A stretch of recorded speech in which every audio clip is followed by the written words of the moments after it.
on the scene right now. Sam, bring us up to date. Well, Valerie, we're still trying to work out the details of this case. We're about to get a briefing from police at any moment now about what happened here. As you mentioned, an officer was injured, but we're told right now that those injuries are minor. That's right, Max. One bill deals with storm shelters. The other bill deals with the crime of looting and actually making that crime a felony. The bill's sponsor in the House is Representative John Merrill. He's from Tuscaloosa. Sam, what makes this year different? Well, Sal, it's because of timing. Alabama moved its presidential preference primary up to March from June to have more of a say in selecting a party's nominee. This year, with that Republican race still in a bit of flux, that decision is paying off. And Alabama is also important to the candidates because of the delegate race, as Bob was touching on just a minute ago. WSFA 12 News reporter Samuel King picks up the story from there. Montgomery police came in from literally every direction. My friends seen the police just shooting by way more than the average. Witnesses say it took a large police presence to finally corral Keith Jones, but not before the truck he was driving damaged a police car and other vehicles. The parking lot of Walmart attempted to stop the vehicle. The driver at that point did hit our officer. The officer was in the vehicle, but he had suffered from minor injuries. He's okay. The police tried to stop him, and he tried to keep going, and he hit the police car. Hit another car that was in the parking lot, and he injured this lady. By all accounts, the trouble started here at 2nd and Walnut. We're told Montgomery Waterworks crews were working on a sewer line underground. That's when they say Keith Jones took off with the truck. Amount of damage to our truck, and he had gone to Walmart, probably up around Prattville, and changed clothes. We found some additional clothing in the truck, and also 9 cases of beer, so he was going to have a party. But the party ended on Highland and Forest. With only 3 tires left inflated on the truck, Jones surrendered peacefully without incident. He never had a chance to make that decision. They were on him.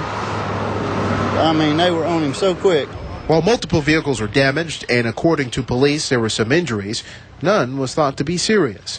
And Keith Jones now awaits a lengthy list of charges. Samuel King, WSFA 12 News, Montgomery. A bill pending in the Alabama State Legislature would ban red light and speeding cameras. Supporters of the bill say that the cameras are unfair to motorists. WSFA 12 News reporter Samuel King is live in Montgomery. And Sam, police are fighting this bill tooth and nail. That's right, Bob. They say these red light cameras and the speeding cameras recently installed in Montgomery have helped save lives and reduce accidents. We're very near the Vaughn Road and Eastern Boulevard intersection, the busiest intersection in Montgomery with the cameras. And police say that accidents have dropped here since those cameras were installed by 88%. It would hamper us.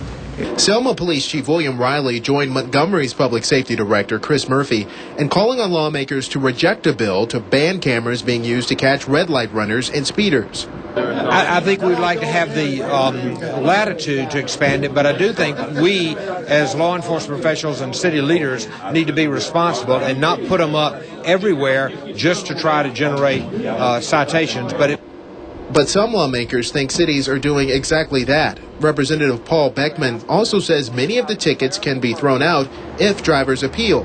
It's a numbers game. If I send out 10 of those, hopefully we'll get 6 of them. That's why I say it's a cash register deal. Beckman also says the cameras and the citations they generate violate the right to due process. He says it assumes drivers have to prove their innocence and not the other way around.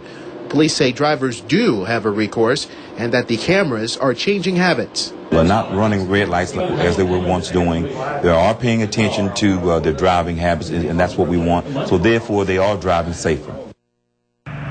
And again, that's what police are saying, that these cameras are not about money. They're about public safety, as you saw some police activity there on Vaughn Road. Now, the House committee that considered this bill today, they had a public hearing on it, but they did not take a vote. They'll likely take it up at a later date. Bob?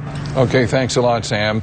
Good evening, everyone. I'm Valerie Lawson. And I'm Bob Howell. Thanks for joining us. There is a stinky, soggy mess at Montgomery's Lagoon Park. Baseball, softballs, and other debris all around the old Gunner Lagoon, and up until now, nobody's cleaning it up. We're talking about the area that runs near the Northeast Boulevard, behind the Lagoon Park Golf Course. The lagoon is a joint project between the city and the state, and that may be part of the problem.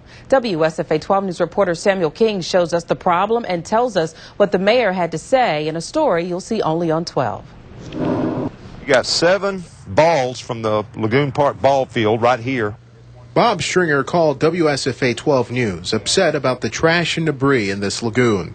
He says the trash is flowing downstream from the athletic fields at Lagoon Park. Process of elimination. You know, the only person up there with all these styrofoam cups like that, with baseballs, with softballs, with tennis balls, is the ballpark. Stringer says he's complained about the issue for years, and he was told that even though this is a city park, the water itself belongs to the State Wildlife and Fisheries Division. City people all say the same thing. They say it's the state's water, they have to take care of it. Talk to someone at the state, and they say it's the city's trash, they have to take care of it. It's just one big runaround. Stringer says he's not only worried about the trash that you've seen, but also the algae and the weeds that are in this lagoon, and he's worried that because of it, the lagoon may not be here much longer. Water used to be clear year-round. It's not clear anymore. That's the worst of it, and that's collecting. We showed the mayor pictures of the debris in the lagoon and told him what Stringer believes is at the heart of why it hasn't been cleaned up. The mayor says the city has worked with the state on other issues in the past and may need to do so again. Well, the way to solve that is get both of them on the scene at the same time, and we did that, and if that's what we need to do in this case, we'll do that and we'll get it fixed. Stringer hopes that maybe, just maybe, this time will be different. Samuel King, WSFA 12 News, Montgomery.